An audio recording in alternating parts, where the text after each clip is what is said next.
Have you ever wondered why some people seem to attract success like magnets while others struggle their whole lives without getting ahead? It's not just about how much money you have in the bank. It all starts here. In this video, we're going to explore the key differences between the rich mindset and the poor mindset. But hey, this isn't about pointing fingers or judging.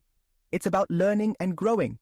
Stay until the end, because I'm going to share strategies that you can implement today to transform your way of thinking and your life. Let's get started. First, what is the rich mindset and poor mindset? Before moving on, let's clarify a fundamental concept. The rich mindset is not about having a full bank account, nor does the poor mindset mean that you are literally poor. The difference is in how you think, make decisions, and act regarding money and opportunities. It's the foundation of everything. Now visualize this. Two people receive the exact same amount of money. One, with a rich mindset, asks, "How can I make this money work for me? How do I invest it so that it generates more income?" The other, with a poor mindset, thinks, "It's not enough, so I'll spend it or save it because I don't know what else to do." Which one do you think will prosper faster? It's not magic, it's mindset. Let's break down the difference. The rich mindset is based on a perspective of abundance. It believes that there are always opportunities and ways to create value. It thinks, there's more than enough for everyone if I'm smart and persistent. The poor mindset, on the other hand, is trapped in a scarcity mindset. It constantly fears losing what little it has and doubts its ability to get more. Maybe you know someone who has worked hard for years but still doesn't see significant improvements in their financial life. Why does this happen? Many times it's because they are trapped in limiting mental patterns. For example, they believe they can only make money by working more hours instead of thinking about how to develop passive income streams. The key to starting to change is recognizing these patterns. Ask yourself, what are the beliefs about money that you have inherited from your family or environment? Are they driving you towards success or limiting you? Second, beliefs about money. Let's talk about beliefs now. What you think about money determines what you do with it, and believe me, this difference is more powerful than it seems. Think about this statement. Money is the root of all evil. Have you ever heard that? Probably yes. But what is the opposite perspective? The rich mindset believes that money is a tool to create freedom, impact, and more opportunities. When I was a child, a family friend always said, "Money can't buy happiness." But another said, "Money can buy freedom, and with freedom, you can pursue happiness." Do you notice the difference?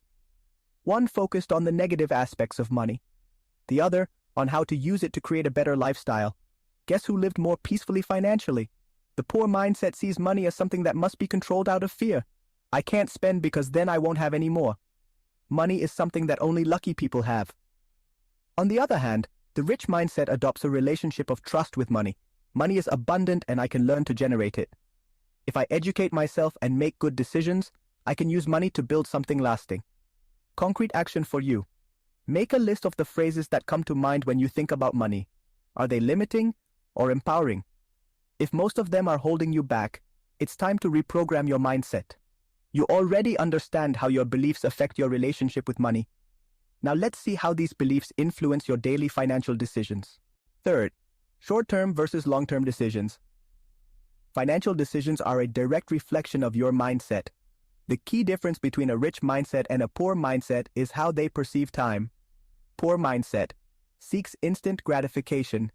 If I have money now, why not spend it?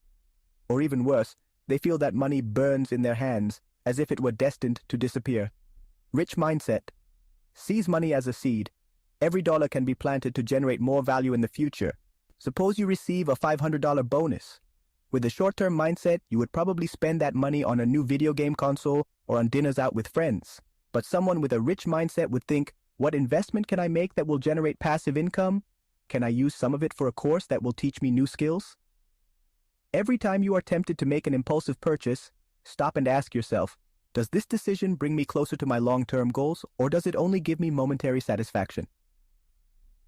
Keep a journal of these reflections and observe how your behavior changes over time. Now that you know how short-term and long-term decisions reflect your mindset, let's talk about another crucial piece of the puzzle, your attitude towards risk. Fourth, approach to risk. Let's move on to one of the most marked differences between the rich mindset and the poor mindset, how they perceive risk. This is where things get really interesting. The poor mindset associates risk with danger. They think, If I make this investment, I could lose my money and be left with nothing. The fear of losing is so strong that they prefer to do nothing. But ironically, staying put is also a risky decision because the value of money decreases over time due to inflation. The rich mindset, on the other hand, sees risk as a calculated opportunity. It doesn't mean they make impulsive decisions, but rather they analyze the pros and cons, do their research, and then act with confidence. They see it as a necessary step to grow. Imagine you have the option of investing $1,000 in an emerging business with high yield potential. The poor mindset would say, "It's too risky, I'd better keep the money under my mattress." But the rich mindset would think, "What's the worst case scenario? How can I minimize losses? What are the chances of success?" Think of Sarah Blakely, the founder of Spanx. She invested all of her personal savings to create her first product. Many would have told her it was too risky, but her vision and willingness to calculate the risk led her to build a multi-million-dollar company. The next time you face an opportunity, make a list of the possible risks and rewards.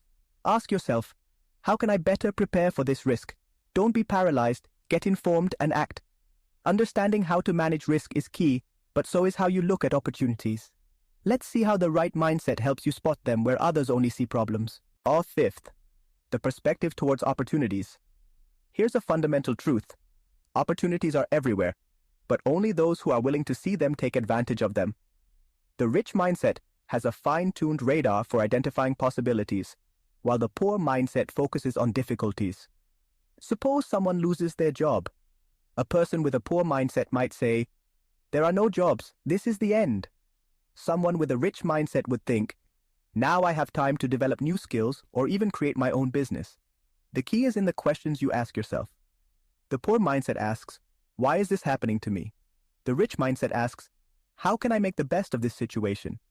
Change your focus by asking yourself, "What can I learn? What advantage can I take from this circumstance?" Do this consciously for at least a week.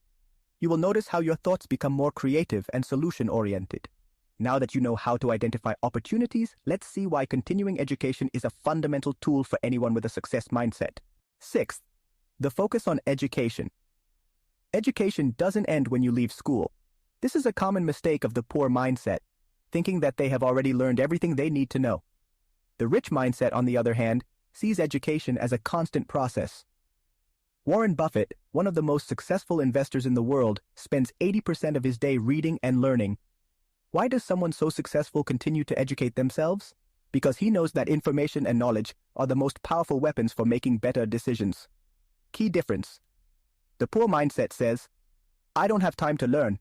The rich mindset says, "I can't afford to stop learning."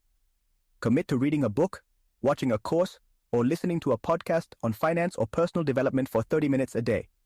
Don't underestimate the power of consistency. Learning a little each day will take you very far. If knowledge is power, time is the most valuable resource. Now we'll talk about how the rich mindset manages time to maximize its impact. Seventh, time as an asset. Time is the only resource you can't get back. This is where the rich mindset and the poor mindset differ drastically. The poor mindset tends to exchange time for money directly, work more hours to earn more without thinking about alternatives. This limits their growth because time is finite. There are only 24 hours in a day. The rich mindset looks for ways to multiply their time. They delegate tasks, automate processes, and create systems that generate income even when they are not actively working.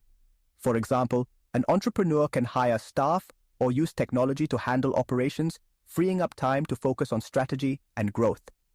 Think of a content creator who records and edits their own videos.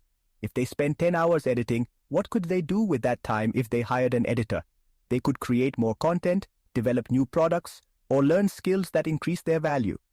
Identify a task that you spend a lot of time on, but that doesn't require your direct attention. Can you delegate it or automate it? Do it and measure the impact on your productivity.